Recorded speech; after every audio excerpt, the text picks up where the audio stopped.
Jail रे संस्कार आनिबा पई सरकार नुआ नुआ योजना करुछंती। नयागढ़ जेल कैदी मानकु ने करा जाउछि परिबा चाष सेमाने फळाउछंती सुनार फसल बिना सार रे चाष हेउछि। जेल रे चाष बंदी जीवन रे आनिछि अनेक परिवर्तन।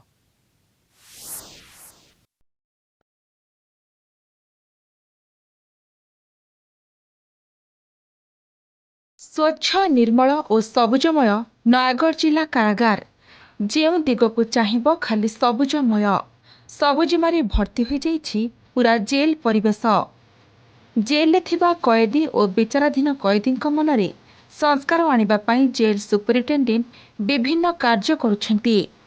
विभिन्न संगीन मामला रे थिबा 7 रु 8 जन कैदी और विचाराधीन कैदी को से एकाठी करिछंती।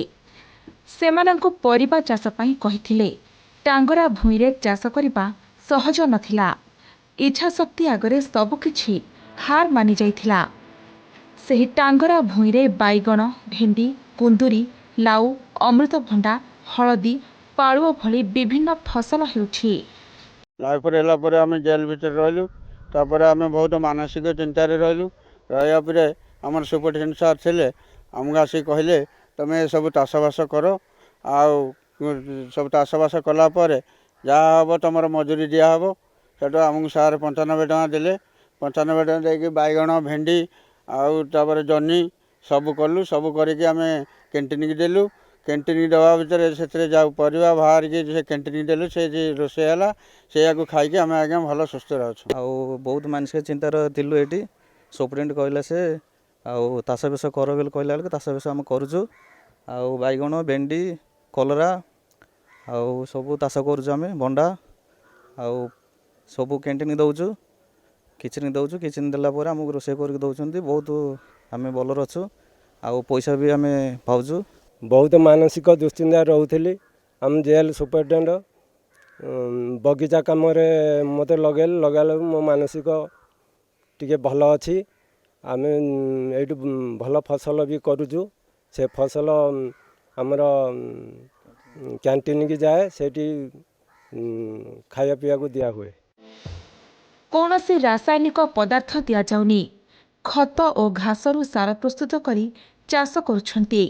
सेही पनीपरिबा को जेल अंतेवासी को खाइबा को दिया जाए। अपराध को घृणा कर किंतु अपराधी को नुहे एही उक्ति को सत्यासत्य रे परिणत करिछंती नयागढ़ जिला कारागार सुपरिटेडेंट। चाषरू बाहरुथिबा पनीपरिबा जेल रंधा खाद्य उपयोगी होछि। जेल दिया जाउथिबा परिबा मागणारे दिया जाउनी। जेल ठेकादार ठारू टंका आसी जेल उन्नतिमूलक कार्य लगा जाउछि। जो माने परिबा चाष करुछंती सेमानंकु दैनिक 95 टंका दिया जाउछि। सेमानंकु निज मामला और घर चलाइबारे सहायक हेउछि। जेल रही जो मानसिक दुश्चिंतारे रहउथिले ताठारु एबे दूराई रहउछंती।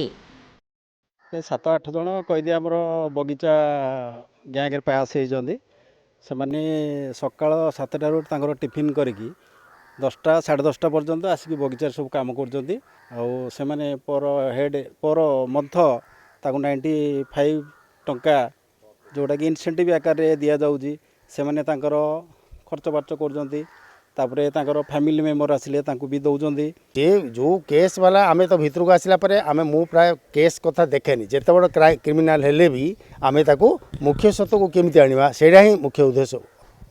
दुर्भावना बसिक रहिले लोकटा जो मंडटा क्लांजी होगी थाए ताकू किछि समय पे विरत देवा है मुख्य उद्देश्य। काम करेंगे सी समयटा से भूली जाए जे आमे परिश्रम करिया को अच्छु से न भावतु जे आमे जेल रोचु ए कथाटा से मुंडरू उह्य करिवार उद्देश्य रहिला। नयागढ़ देवव्रत नायक रिपोर्ट कलिंग टीवी।